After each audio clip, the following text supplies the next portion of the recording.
Hello everyone, welcome to my YouTube channel.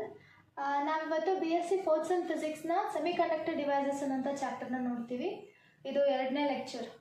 So ಇವತ್ತಿನ ಲೆಕ್ಚರಲ್ಲಿ ನಾವು PN junction diode ಬಗ್ಗೆ discuss ಮಾಡ್ತೀವಿ. ಫಸ್ಟ್ PN ಜಂಕ್ಷನ್ ಡಯೋಡ್ ಅಂದರೆ ಏನು ಅಂತ ಅರ್ಥ ಮಾಡ್ಕೊತೀವಿ. ಆಮೇಲೆ ಅದಕ್ಕೆ ರಿಲೇಟೆಡ್ ಆಗಿರುವಂಥ ಇಂಪಾರ್ಟೆಂಟ್ ಟರ್ಮಿನಾಲಜೀಸ್ನ ಅರ್ಥ ಮಾಡ್ಕೊತೀವಿ. ಬಯಾಸಿಂಗ್ ಅಂದರೆ ಏನು, ಫಾರ್ವರ್ಡ್ ಬಯಾಸ್ ಮತ್ತು ರಿವರ್ಸ್ ಬಯಾಸ್ ಅಂದರೆ ಏನು ಅಂತ ಅರ್ಥ ಮಾಡ್ಕೊತೀವಿ. ಮತ್ತು ಅದರ ಕ್ಯಾರೆಕ್ಟರಿಸ್ಟಿಕ್ ಗ್ರಾಫ್ ಹೇಗಿರುತ್ತೆ ಅನ್ನೋದನ್ನ ಕೂಡ ನೋಡ್ತೀವಿ. ಲಾಸ್ಟ್ ಕ್ಲಾಸಲ್ಲಿ ನಾವೇನು ನೋಡಿದ್ವಿ ಅಂದರೆ ಒಂದು ಸಿಲಿಕಾನ್ ಕ್ರಿಸ್ಟಲ್ಗೆ ನಾವು ಪೆಂಟಾವಲೆಂಟ್ ಇಂಪ್ಯೂರಿಟಿ ಹಾಕಿದ್ರೆ ಅದು ಎನ್ ಟೈಪ್ ಸೆಮಿಕಂಡಕ್ಟರ್ ಆಗುತ್ತೆ. ಅದಕ್ಕೆ ನಾವು ಟ್ರೈವಲೆಂಟ್ ಇಂಪ್ಯೂರಿಟಿ ಹಾಕಿದ್ರೆ ಅದು ಪಿ ಟೈಪ್ ಸೆಮಿಕಂಡಕ್ಟರ್ ಆಗುತ್ತೆ ಅಂತ ನೋಡಿದ್ವಿ. ಸೊ ಇವಾಗ ಅದೇ ಸಿಲಿಕಾನ್ ಕ್ರಿಸ್ಟಲ್ ನಾವು ಕನ್ಸಿಡರ್ ಮಾಡಿಕೊಂಡು ಒಂದು ಕಡೆ ಟ್ರೈವಲೆಂಟ್ ಇಂಪ್ಯೂರಿಟಿ ಒಂದು ಕಡೆ ಪೆಂಟಾವಲೆಂಟ್ ಇಂಪ್ಯೂರಿಟಿ ಹಾಕಿದ್ವಿ ಅಂದರೆ ಅದು PN ಡಯೋಡ್ ಆಗುತ್ತೆ. ಸೊ ಆ PN ಡಯೋಡ್ ನಡುವೆ ಒಂದು ಜಂಕ್ಷನ್ ಕ್ರಿಯೇಟ್ ಆಗಿರುತ್ತೆ, ಇಲ್ಲಿ ಒಂದು ಬ್ಯಾರಿಯರ್ ಕ್ರಿಯೇಟ್ ಆಗಿರುತ್ತೆ. ಸೊ ಹಾಗಾಗಿ ನಾವು ಇದನ್ನ PN ಜಂಕ್ಷನ್ ಡಯೋಡ್ ಅಂತೀವಿ. ಡಯೋಡ್ ಅಂತ ಯಾಕೆ ಕರಿತೀವಿ ಅಂತಂದರೆ ಇದು ಒಂದು ಎಲೆಕ್ಟ್ರೋಡ್ ಥರ ಬಿಹೇವ್ ಮಾಡುತ್ತೆ. ಸೊ ಹಾಗಾಗಿ ನಾವು PN ಜಂಕ್ಷನ್ ಡಯೋಡ್ ಅಂತ ಕರಿತೀವಿ. PN ಜಂಕ್ಷನ್ ಡಯೋಡ್ನ ನೀವು ಅಬ್ಸರ್ವ್ ಮಾಡಿದ್ರೆ ಇಲ್ಲಿ ಮೆಜಾರಿಟಿ ಚಾರ್ಜ್ ಕ್ಯಾರಿಯರ್ಸ್ ಬಂದ್ಬಿಟ್ಟು ಹೋಲ್ಸ್ ಆಗಿರುತ್ತೆ, ಮೈನಾರಿಟಿ ಚಾರ್ಜ್ ಕ್ಯಾರಿಯರ್ಸ್ ಬಂದ್ಬಿಟ್ಟು ಎಲೆಕ್ಟ್ರಾನ್ಸ್ ಆಗಿರುತ್ತೆ. ಇಲ್ಲಿ ಮೆಜಾರಿಟಿ ಚಾರ್ಜ್ ಕ್ಯಾರಿಯರ್ಸ್ ಎಲೆಕ್ಟ್ರಾನ್ಸ್ ಆಗಿರುತ್ತೆ, ಮೈನಾರಿಟಿ ಚಾರ್ಜ್ ಕ್ಯಾರಿಯರ್ ಹೋಲ್ಸ್ ಆಗಿರುತ್ತೆ. ಸೊ ಈ ಜಂಕ್ಷನಲ್ಲಿರುವಂಥ ಪಾಸಿಟಿವ್ ಚಾರ್ಜ್ ಮತ್ತು ನೆಗೆಟಿವ್ ಚಾರ್ಜ್ ಈಚ್ ಅದನ್ನು ಅಟ್ರಾಕ್ಟ್ ಮಾಡುತ್ತೆ. ಸೊ ಅಂದರೆ ಇಲ್ಲಿರುವಂಥ ಹೋಲ್ಸ್ ಏನಾಗುತ್ತೆ, ನೆಗೆಟಿವ್ ಚಾರ್ಜ್ನ ಅಟ್ರಾಕ್ಟ್ ಮಾಡುತ್ತೆ. ಸೊ ಎಲೆಕ್ಟ್ರಾನ್ಸ್ ಜಂಪ್ ಆಗಿ ಇಲ್ಲಿಗೆ ಶಿಫ್ಟ್ ಆಗುತ್ತೆ. ಸೊ ನಾವೊಂದು ಅಬ್ಸರ್ವ್ ಮಾಡಬೇಕಾಗಿರೋ ವಿಚಾರ ಏನಂತಂದರೆ P ಮತ್ತು N ಟೈಪ್ ಆಫ್ ಸೆಮಿಕಂಡಕ್ಟರ್ಸ್ ಏನಿದೆ ಇವು ನ್ಯೂಟ್ರಲ್ ಆಗಿರುತ್ತೆ, ಯಾವುದೇ ರೀತಿ ಚಾರ್ಜಸ್ನ ಹೊಂದಿರಲ್ಲ. ಅಂದರೆ ಇಲ್ಲಿರುವಂಥ P ಟೈಪ್ ಸೆಮಿಕಂಡಕ್ಟರ್ಲಿ ನಾವು ಎಕ್ಸ್ಟರ್ನಲ್ ಇಂಪ್ಯೂರಿಟಿ ಆ್ಯಡ್ ಮಾಡಿದಾಗ ಹೋಲ್ಸ್ ಜನ್ರೇಟ್ ಆಗುತ್ತೆ ಹೊರತು ಎಕ್ಸ್ಟರ್ನಲ್ಲಿ ನಾವು ಯಾವುದೇ ರೀತಿ ಪಾಸಿಟಿವ್ ಚಾರ್ಜ್ನ ಆ್ಯಡ್ ಮಾಡ್ತಾ ಇಲ್ಲ. ಹಾಗೆ N ಟೈಪ್ ಆಫ್ ಸೆಮಿಕಂಡಕ್ಟರ್ಗೂ ಕೂಡ ಅಷ್ಟೇ, ಎಕ್ಸ್ಟರ್ನಲ್ಲಿ ಯಾವುದೇ ರೀತಿ ಎಲೆಕ್ಟ್ರಾನ್ಸ್ನ ಆ್ಯಡ್ ಮಾಡ್ತಾ ಇಲ್ಲ. ಇಂಪ್ಯೂರಿಟೀಸ್ ಆ್ಯಡ್ ಮಾಡಿದಾಗ ಫ್ರೀ ಎಲೆಕ್ಟ್ರಾನ್ಸ್ ಜನ್ರೇಟ್ ಆಗುತ್ತೆ ಅಷ್ಟೇ. ಇವೆರಡೂ ಕೂಡ ಚಾರ್ಜ್ಡ್ ಬಾಡೀಸ್ ಅಲ್ಲ, ಇವೆರಡೂ ಕೂಡ ನ್ಯೂಟ್ರಲ್ ಬಾಡೀಸೇ ಆಗಿರುತ್ತೆ. ಸೊ ಹಾಗಾಗಿ ಏನಾಗುತ್ತೆ, ಇಲ್ಲಿರುವಂಥ ಎಲೆಕ್ಟ್ರಾನ್ಸ್ ಇಲ್ಲಿಗೆ ಶಿಫ್ಟ್ ಆದಾಗ ಇಲ್ಲಿ ಹೋಲ್ಸ್ ಕ್ರಿಯೇಟ್ ಆಗುತ್ತೆ. ಇಲ್ಲಿ ಏನಾಗುತ್ತೆ ಅಂದರೆ ನೆಗೆಟಿವ್ ಚಾರ್ಜಿನ ಒಂದು ಲೇಯರ್ ಕ್ರಿಯೇಟ್ ಆಗುತ್ತೆ. ಸೊ ಹಾಗಾಗಿ ಇಲ್ಲಿ ಒಂದು ಜಂಕ್ಷನ್ನೇ ಕ್ರಿಯೇಟ್ ಆಗುತ್ತೆ, ಒಂದು ಲೇಯರೇ ಕ್ರಿಯೇಟ್ ಆಗುತ್ತೆ. ಒಂದು ಸೈಡ್ ನೆಗೆಟಿವ್ ಚಾರ್ಜ್, ಒಂದು ಕಡೆ ಪಾಸಿಟಿವ್ ಚಾರ್ಜ್ ಇರೋಂಥ ಒಂದು ಲೇಯರ್ ಕ್ರಿಯೇಟ್ ಆಗುತ್ತೆ. ಸೊ ಇಲ್ಲಿರುವಂಥ ಎಲೆಕ್ಟ್ರಾನ್ಸ್ ಈ ಕಡೆ ಜಂಪ್ ಆಗಬೇಕಾದಾಗ ಒಂದು ಕರೆಂಟ್ ಜನ್ರೇಟ್ ಮಾಡುತ್ತೆ. ಆ ಕರೆಂಟ್ನ ನಾವು ಡಿಫ್ಯೂಷನ್ ಕರೆಂಟ್ ಅಂತ ಕರಿತೀವಿ. ಆಮೇಲೆ ಇಲ್ಲಿರುವಂಥ ಪಾಸಿಟಿವ್ ಚಾರ್ಜ್ ಮತ್ತು ಇಲ್ಲಿರುವಂಥ ನೆಗೆಟಿವ್ ಚಾರ್ಜ್ ಏನು ಮಾಡುತ್ತೆ ಅಂದರೆ ಒಂದು ಪೊಟೆನ್ಷಿಯಲ್ ಡಿಫ್ರೆನ್ಸ್ನ ಕ್ರಿಯೇಟ್ ಮಾಡುತ್ತೆ. ಅದನ್ನು ನಾವು VD ಇಂದ ಡಿನೋಟ್ ಮಾಡ್ತೀವಿ. ಸೊ ಈ ಪೊಟೆನ್ಷಿಯಲ್ ಡಿಫ್ರೆನ್ಸ್ ಏನು ಮಾಡುತ್ತೆ ಅಂತಂದರೆ ಇಲ್ಲಿರುವಂಥ ಎಲೆಕ್ಟ್ರಾನ್ಸ್ನ ಈ ಕಡೆ ಹೋಗದೆ ಇರೋ ಥರ ತಡೆಯುತ್ತೆ. ಹಾಗೆ ಇಲ್ಲಿರುವಂಥ ಮೆಜಾರಿಟಿ ಚಾರ್ಜ್ ಕ್ಯಾರಿಯರ್ಸ್ನ ಈ ಕಡೆ ಬರದೇ ಇರೋ ಥರ ತಡೆಯುತ್ತೆ. But at the same time ಇಲ್ಲಿರುವಂಥ ಮೈನಾರಿಟಿ ಚಾರ್ಜ್ ಕ್ಯಾರಿಯರ್ಸ್ ಈ ಡಿಪ್ಲಿಷನ್ ರೀಜನ್ನ ದಾಟ್ಕೊಂಡು ಈ ಕಡೆ ಹೋಗ್ಬೋದು. ಇಲ್ಲಿರುವಂಥ ಮೈನಾರಿಟಿ ಚಾರ್ಜ್ ಕ್ಯಾರಿಯರ್ಸ್ ಕೂಡ ಈ ಡಿಪ್ಲಿಷನ್ ರೀಜನ್ನ ದಾಟ್ಕೊಂಡು ಈ ಕಡೆ ಬರ್ಬೋದು. ನಾವೇನು ಅರ್ಥ ಮಾಡ್ಕೋಬೇಕು ಅಂದರೆ ಎಕ್ಸ್ಟರ್ನಲ್ ಎಲೆಕ್ಟ್ರಿಕ್ ಫೀಲ್ಡ್ ಇಲ್ಲದೆ ಇದ್ದಾಗ ಮೆಜಾರಿಟಿ ಚಾರ್ಜ್ ಕ್ಯಾರಿಯರ್ಸಿಂದ ಏನು ಒಂದು ಡಿಫ್ಯೂಷನ್ ಕರೆಂಟ್ ಕ್ರಿಯೇಟ್ ಆಗಿರುತ್ತೆ ಅದು, ಮತ್ತು ಮೈನಾರಿಟಿ ಚಾರ್ಜ್ ಕ್ಯಾರಿಯರ್ಸ್ ಮೂವ್ ಆದಾಗ ಏನು ಕರೆಂಟ್ ಪ್ರೊಡ್ಯೂಸ್ ಆಗಿರುತ್ತಲ್ಲ ಅವೆರಡು ಕ್ಯಾನ್ಸಲ್ ಔಟ್ ಆಗಿ ಫೈನಲಿ ನಮಗೆ ಟೋಟಲ್ ಕರೆಂಟ್ 0 ಸಿಗುತ್ತೆ. ಸೊ ಹಾಗಾಗಿ ನಾವು ಎಕ್ಸ್ಟರ್ನಲ್ ಎಲೆಕ್ಟ್ರಿಕ್ ಫೀಲ್ಡ್ ಕೊಡದೇ ಇದ್ದಾಗ PN ಜಂಕ್ಷನ್ ಡಯೋಡಲ್ಲಿ ಯಾವುದೇ ರೀತಿ ಕರೆಂಟ್ ಫ್ಲೋ ಆಗಲ್ಲ. ಸೊ ಈ VD ಪೊಟೆನ್ಷಿಯಲ್ ಡಿಫ್ರೆನ್ಸ್ ಏನಿದೆ ಡಿಪ್ಲಿಷನ್ ರೀಜನ್ ಇಂದು, ಅದು ಸಿಲಿಕಾನ್ ಕ್ರಿಸ್ಟಲ್ಗೆ 0.3 ವೋಲ್ಟೇಜ್ ಇರುತ್ತೆ ಮತ್ತು ಜರ್ಮೇನಿಯಂ ಕ್ರಿಸ್ಟಲ್ಗೆ 0.7 ಇರುತ್ತೆ. ನಾವು PN ಜಂಕ್ಷನ್ ಡಯೋಡಿಂದು ಬಯಾಸಿಂಗ್ ಬಗ್ಗೆ ಅರ್ಥ ಮಾಡ್ಕೊಳ್ಳೋಣ. ಬಯಾಸಿಂಗ್ ಅಂದರೆ ಏನೂ ಅಲ್ಲ, ಎಕ್ಸ್ಟರ್ನಲ್ಲಿ ಪೊಟೆನ್ಷಿಯಲ್ ಡಿಫ್ರೆನ್ಸ್ನ ಪ್ರೊವೈಡ್ ಮಾಡ್ತೀವಲ್ಲ ಅದಕ್ಕೆ ಬಯಾಸಿಂಗ್ ಅಂತ ಕರಿತೀವಿ. ಇದರಲ್ಲಿ ಎರಡು ಥರ ಬರುತ್ತೆ, ಒಂದು ಫಾರ್ವರ್ಡ್ ಬಯಾಸು, ಒಂದು ರಿವರ್ಸ್ ಬಯಾಸ್ ಅಂತ. ಫಾರ್ವರ್ಡ್ ಬಯಾಸಲ್ಲಿ ಏನು ಮಾಡ್ತೀವಿ ಅಂದರೆ P ಟೈಪ್ ಸೆಮಿಕಂಡಕ್ಟರ್ಗೆ positive of the potential difference, positive terminal of the potential ಡಿಫ್ರೆನ್ಸ್ನ ಕನೆಕ್ಟ್ ಮಾಡ್ತೀವಿ. N ಟೈಪಿಗೆ ನೆಗೆಟಿವ್ ಟರ್ಮಿನಲ್ನ ಕನೆಕ್ಟ್ ಮಾಡ್ತೀವಿ. ಇದಕ್ಕೆ ಫಾರ್ವರ್ಡ್ ಬಯಾಸ್ ಅಂತ ಕರಿತೀವಿ. ರಿವರ್ಸ್ ಬಯಾಸಲ್ಲಿ ಏನಾಗುತ್ತೆ ಅಂದರೆ P ಟೈಪ್ ಸೆಮಿಕಂಡಕ್ಟರ್ಗೆ ನಾವು ನೆಗೆಟಿವ್ ಟರ್ಮಿನಲ್ನ ಅಟ್ಯಾಚ್ ಮಾಡಿರ್ತೀವಿ, ಅದೇ N ಟೈಪಿಗೆ ಪಾಸಿಟಿವ್ ಟರ್ಮಿನಲ್ನ ಕನೆಕ್ಟ್ ಮಾಡಿರ್ತೀವಿ. ಸೊ ಅದಕ್ಕೆ ರಿವರ್ಸ್ ಬಯಾಸ್ ಅಂತ ಕರಿತೀವಿ. ನಮಗೇನು ಗೊತ್ತಿದೆ ಅಂದರೆ ಇಲ್ಲಿರುವಂಥ ಜಂಕ್ಷನ್ಗೆ ಒಂದು ಜಂಕ್ಷನ್ ಪೊಟೆನ್ಷಿಯಲ್ ಅಥವಾ ಒಂದು ಬ್ಯಾರಿಯರ್ ಪೊಟೆನ್ಷಿಯಲ್ ಇರುತ್ತೆ. ಈ ಬ್ಯಾರಿಯರ್ ಪೊಟೆನ್ಷಿಯಲ್ ಏನು ಮಾಡುತ್ತೆ ಅಂದರೆ ಇಲ್ಲಿರುವಂಥ N ಟೈಪ್ ಮತ್ತು P ಟೈಪ್ ಸೆಮಿಕಂಡಕ್ಟರ್ಸಲ್ಲಿ ಇರುವಂಥ ಮೆಜಾರಿಟಿ ಚಾರ್ಜ್ ಕ್ಯಾರಿಯರ್ಸ್ನ ಆ ಕಡೆ ಈ ಕಡೆ ಹೋಗದೇ ಇರೋ ಥರ ತಡೆಯುತ್ತೆ. ಸೊ ಹಾಗಾಗಿ ಯಾವುದೇ ರೀತಿ ಕರೆಂಟ್ ಫ್ಲೋ ಆಗ್ತಾ ಇರಲ್ಲ. ನಾವು ಎಕ್ಸ್ಟರ್ನಲ್ಲಿ ಫಾರ್ವರ್ಡ್ ಬಯಾಸಲ್ಲಿ ಪೊಟೆನ್ಷಿಯಲ್ ಡಿಫ್ರೆನ್ಸ್ನ ಪ್ರೊವೈಡ್ ಮಾಡಿದಾಗ ಏನಾಗುತ್ತೆ ಅಂದರೆ ಇಲ್ಲಿರುವಂಥ N ಟೈಪ್ ಸೆಮಿಕಂಡಕ್ಟರ್ ಮತ್ತು P ಟೈಪ್ ಸೆಮಿಕಂಡಕ್ಟರಲ್ಲಿರುವಂಥ ಎಲೆಕ್ಟ್ರಾನ್ಸ್ ಮತ್ತು ಹೋಲ್ಸ್ ಏನಾಗುತ್ತೆ ಜಂಕ್ಷನ್ ಕಡೆ ಶಿಫ್ಟ್ ಆಗಕ್ಕೆ ಸ್ಟಾರ್ಟ್ ಆಗುತ್ತೆ, ಡಿಪ್ಲೀಷನ್ ರೀಜನ್ ಥಿನ್ ಆಗಕ್ಕೆ ಸ್ಟಾರ್ಟ್ ಆಗುತ್ತೆ. ಯಾಕೆ ಹಿಂಗಾಗುತ್ತೆ ಅಂದರೆ ಈ ಜಂಕ್ಷನ್ ಇಂದ ಏನು ಪೊಟೆನ್ಷಿಯಲ್ ಡಿಫ್ರೆನ್ಸ್ ಇದೆಯಲ್ಲ ಅದು ಮತ್ತು ಫಾರ್ವರ್ಡ್ ಬಯಾಸಲ್ಲಿರುವಂಥ ಫಾರ್ವರ್ಡ್ ಬಯಾಸಲ್ಲಿರುವಂಥ ಪೊಟೆನ್ಷಿಯಲ್ ಡಿಫ್ರೆನ್ಸ್ ಇದು ಡೈರೆಕ್ಷನ್ಸ್ ಆಪೋಸಿಟ್ ಆಗಿರುತ್ತೆ. ಸೊ ಇವಾಗ majority charge carriers towards the depletion region move ಆದಾಗ ಡಿಪ್ಲೀಷನ್ ಲೇಯರ್ ಏನಾಗುತ್ತೆ ಅಂದರೆ ಥಿನ್ ಆಗೋಕ್ಕೆ ಸ್ಟಾರ್ಟ್ ಆಗುತ್ತೆ.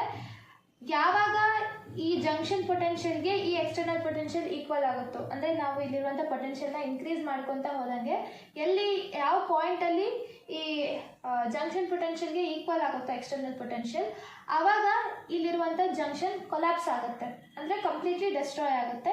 ಆವಾಗ ಇಲ್ಲಿರುವಂಥ ಮೆಜಾರಿಟಿ ಚಾರ್ಜ್ ಕ್ಯಾರಿಯರ್ಸು ಫ್ರೀಯಾಗಿ ಮೂವ್ ಆಗೋಕ್ಕೆ ಸ್ಟಾರ್ಟ್ ಆಗುತ್ತೆ. ಈ ಕಡೆ ಇರುವಂಥ ಎಲೆಕ್ಟ್ರಾನ್ಸ್ ಏನಾಗುತ್ತೆ ಈ ಕಡೆ ಇರುವಂಥ ಪಾಸಿಟಿವ್ ಟರ್ಮಿನಲ್ಗೆ ಮೂವ್ ಆಗಿ ಕರೆಂಟು ಇಡೀ ಸರ್ಕ್ಯೂಟಲ್ಲಿ ಫ್ಲೋ ಆಗೋಕ್ಕೆ ಸ್ಟಾರ್ಟ್ ಆಗುತ್ತೆ.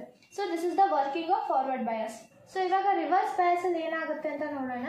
ರಿವರ್ಸ್ ಬಯಾಸ್ಗೆ ನಾವು ಇವಾಗಲೇ ಹೇಳ್ದಂಗೆ ಪಿ ಜಂಕ್ಷನ್ಗೆ ನೆಗೆಟಿವ್ ಟರ್ಮಿನಲ್ ಮತ್ತು ಎನ್ ಜಂಕ್ಷನ್ಗೆ ಪಾಸಿಟಿವ್ ಟರ್ಮಿನಲ್ನ ಕನೆಕ್ಟ್ ಮಾಡಿರ್ತೀವಿ.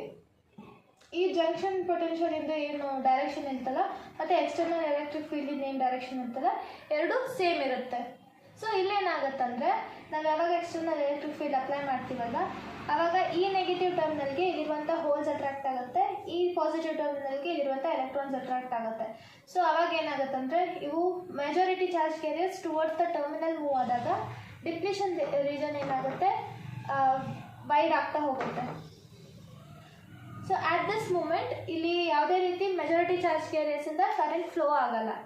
But at the same time ಏನಾಗುತ್ತೆ ಅಂದರೆ ಮೈನಾರಿಟಿ ಚಾರ್ಜ್ ಕ್ಯಾರಿಯರ್ಸ್ ಏನಾಗುತ್ತೆ ಫ್ರೀಯಾಗಿ ಮೂವ್ ಆಗ್ತವೆ ಅಕ್ರಾಸ್ ದ ಸೆಮಿಕಂಡಕ್ಟರ್, ಮತ್ತು ಅದರಿಂದ ಏನಾಗುತ್ತೆ ಕರೆಂಟ್ ಫ್ಲೋ ಆಗುತ್ತೆ.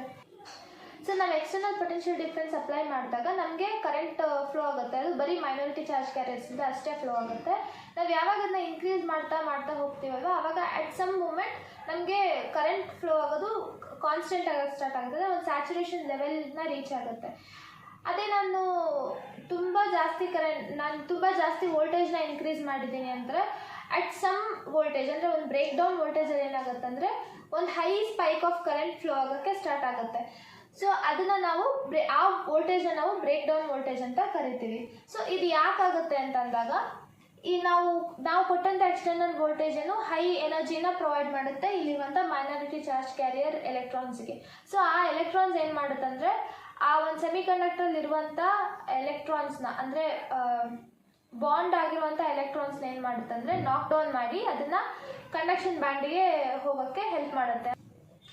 ಸೊ ಈ ಎಲೆಕ್ಟ್ರಾನ್ಸ್ ಏನು ಮಾಡುತ್ತೆ ಹೈ ಎನರ್ಜಿ ಇರುವಂಥ ಎಲೆಕ್ಟ್ರಾನ್ಸ್ ಹೈ ನಂಬರ್ ಆಫ್ ಕೊಲಿಷನ್ಸಿಂದ ವೇಲೆನ್ಸ್ ಶೆಲ್ಲಲ್ಲಿ ಇರುವಂಥ ಎಲೆಕ್ಟ್ರಾನ್ಸ್ನ ಕಂಡಕ್ಷನ್ ಬ್ಯಾಂಡಿಗೆ ಹೋಗೋಕ್ಕೆ ಹೆಲ್ಪ್ ಮಾಡುತ್ತೆ. ಸೊ ಈ ಕಂಡಕ್ಷನ್ ಬ್ಯಾಂಡಿಗೆ ಹೋದಂಥ ಎಲೆಕ್ಟ್ರಾನ್ಸ್ ಏನು ಮಾಡುತ್ತೆ high amount of current flow ಆಗೋಕ್ಕೆ ಹೆಲ್ಪ್ ಮಾಡುತ್ತೆ. ಸೊ ಹೀಗೆ ನಾವು ರಿವರ್ಸ್ ಬಯಾಸ್ ಕಂಡೀಷನ್ನ ಅಂಡರ್ಸ್ಟ್ಯಾಂಡ್ ಮಾಡ್ಕೋಬೋದು. ಸೊ ಕಾನ್ಸೆಪ್ಟ್ನ ರೀಕ್ಯಾಪ್ ಮಾಡ್ಕೊತ ನಾವು ಕ್ಯಾರೆಕ್ಟರಿಸ್ಟಿಕ್ನ ಅನಲೈಸ್ ಮಾಡೋಣ. ಸೊ ನಮಗೆ ಫಾರ್ವರ್ಡ್ ಬಯಾಸಲ್ಲಿ ಗೊತ್ತು ಪಿ ಟೈಪ್ ಸೆಮಿಕಂಡಕ್ಟರ್ಗೆ ನಾವು ಪಾಸಿಟಿವ್ ಟರ್ಮಿನಲ್ ಮತ್ತು ಎನ್ ಟೈಪ್ ಸೆಮಿಕಂಡಕ್ಟರ್ಗೆ ನೆಗೆಟಿವ್ ಟರ್ಮಿನಲ್ನ ಕನೆಕ್ಟ್ ಮಾಡಿರ್ತೀವಿ.